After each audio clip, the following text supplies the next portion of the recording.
Hello friends, welcome to Indian study पर आपका स्वागत है। दोस्तों, आज की इस वीडियो में मैं आप लोगों के लिए हिंदी का टेस्ट लेकर के आया हूं, जो कि आपके आने वाले एग्जाम यूपीएसआई और यूपी ट्रिपल एससी पीईटी, जिसका एग्जाम 24 अगस्त को है।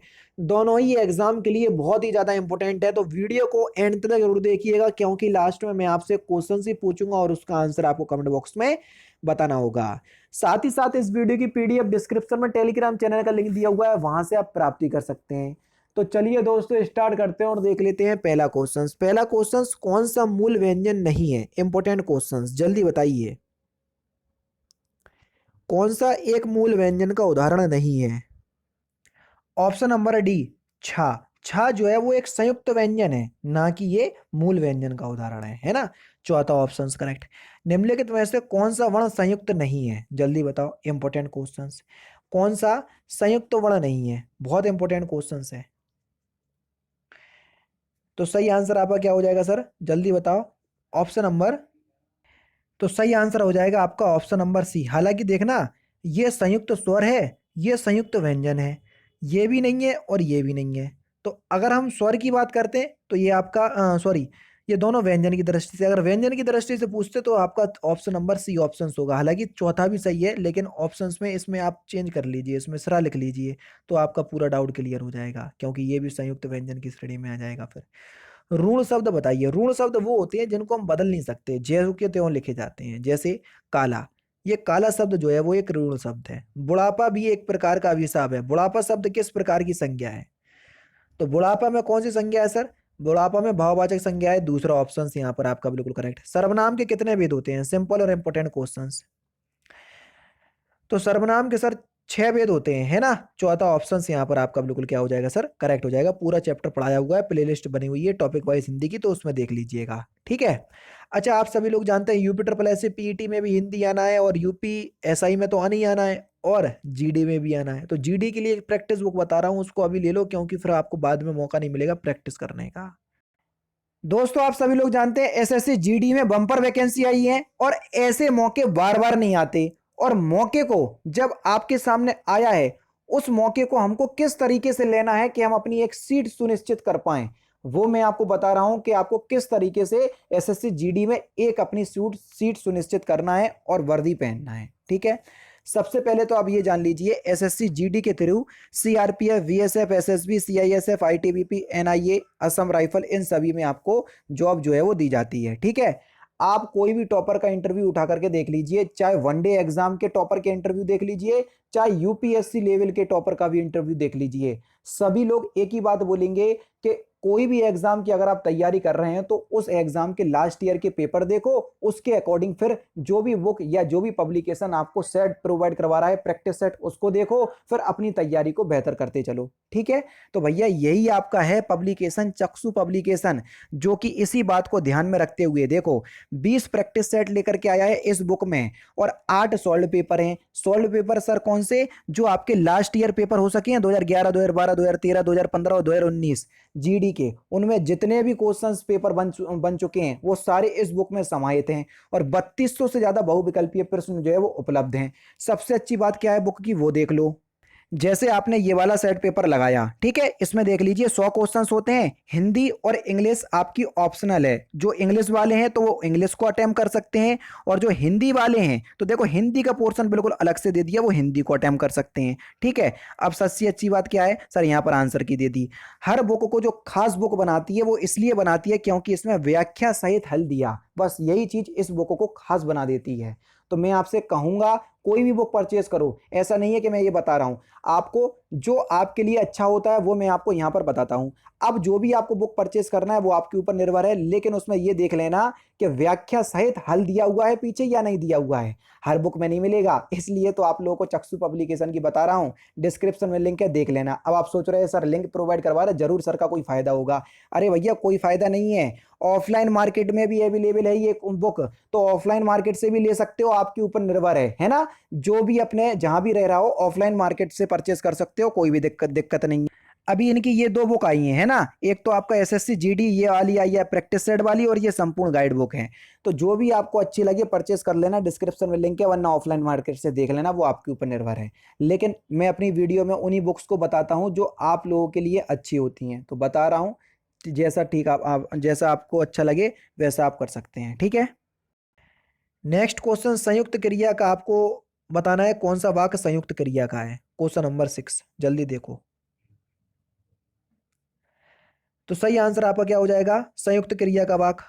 तो ऑप्शन नंबर सी, तुम प्रतिदिन पढ़ने आया करो। आना और करना ये दोनों संयुक्त क्रिया का उदाहरण हो जाएंगे, ठीक है। क्रिया के दो या दो से अधिक धातुओं के योग से बनकर एक नया अर्थ प्रकट करती है, उसी को ही हम संयुक्त क्रिया कहते हैं। पढ़ाया हुआ है ये भी। रिजु का विलोम शब्द आपको बताना है, सिंपल क्वेश्चन। रिजु का विलोम शब्द, तो रिजु का विलोम शब्द क्या हो जाएगा। तो रिजु का विलोम शब्द होगा वक्र, चौथा ऑप्शन करेक्ट। दिए गए काले अक्षर को काले अक्षर वाले शब्द को विपरीतार्थक शब्द बताना है। कौन सा काला अक्षर दिया भैया, विलोम शब्द आप दिए गए काले अक्षर वाले शब्द का विलोम शब्द आपको बताना है। तो काला अक्षर वाला शब्द है नहीं है, यहाँ पर लिख लो अनुकूल। अनुकूल का विलोम शब्द क्या होगा। तो अनुकूल का विलोम शब्द हो जाएगा सर प्रतिकूल, पहले ही ऑप्शन करेक्ट। तथापि में आपको संधि बताना है, संधि विच्छेद क्या होगा तथापि का।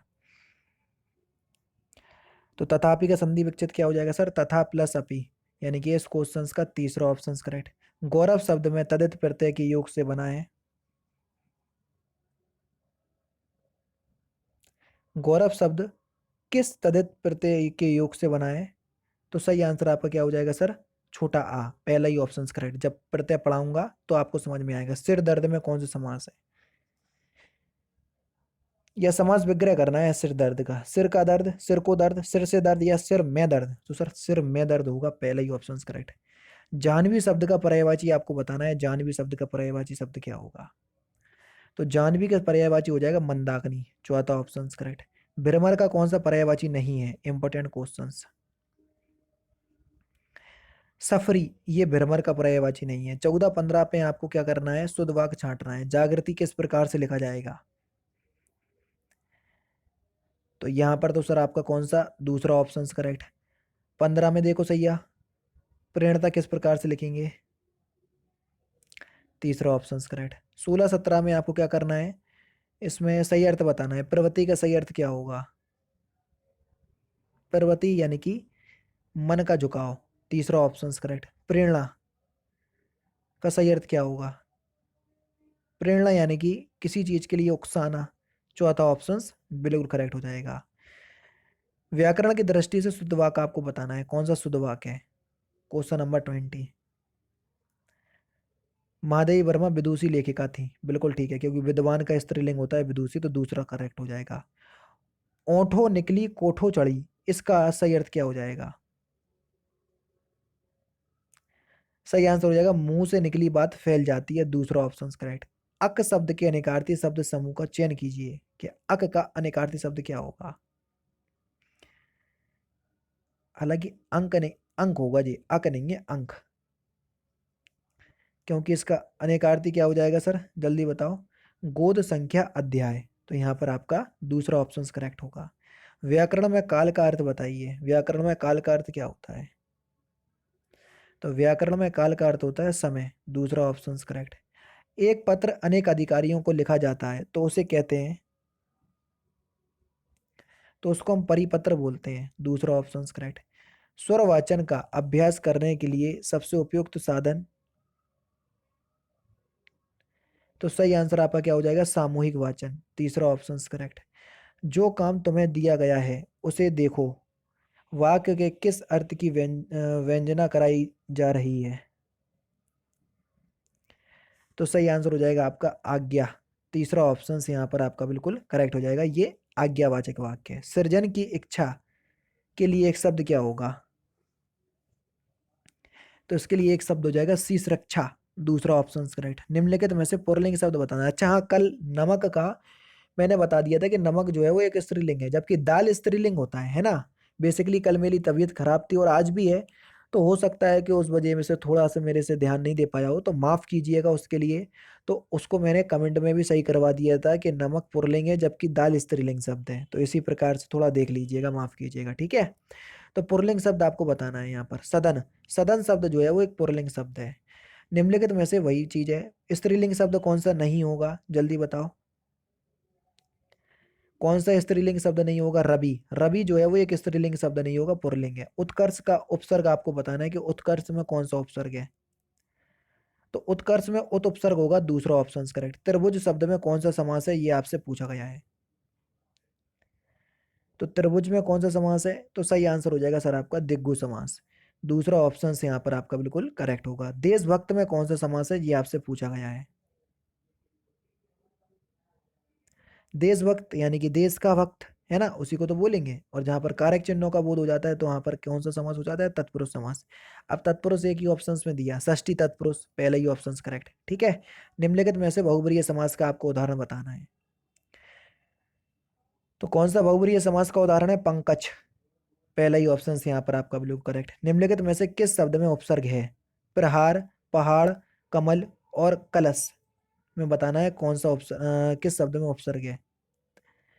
पहले ही ऑप्शन करेक्ट हो जाएगा, प्रा उपसर्ग हो जाएगा, है ना, पहले ही ऑप्शन करेक्ट। जेही बरबाजी राम अब असवारा, तेही सारदऊ ना बन पई पारा, इसमें कौन सा अलंकार है? तो इस क्वेश्चंस का आंसर आप मुझे कमेंट बॉक्स में बताएंगे। तो दोस्तों ये थे आपके 40 हिंदी के इंपॉर्टेंट क्वेश्चंस जो कि मैंने आज के इस वीडियो में आपको कंप्लीट करवा दिए। वीडियो अगर आपको अच्छी लगी हो तो प्लीज़ दोस्तों वीडियो को लाइक और शेयर जरूर कर दीजिएगा। तो दोस्तों फिलहाल की वीडियो में तो सिर्फ इतना ही। अगर आपको वीडियो पसंद आए तो प्लीज़ दोस्तों वीडियो को लाइक कीजिए, शेयर कीजिए और साथ ही साथ हमारे चैनल को सब्सक्राइब करना ना भूलें, क्योंकि मैं रोजाना इसी तरह की वीडियोस आप लोगों के लिए लाता रहता हूँ। नमस्कार दोस्तों, जय हिंद, जय भारत।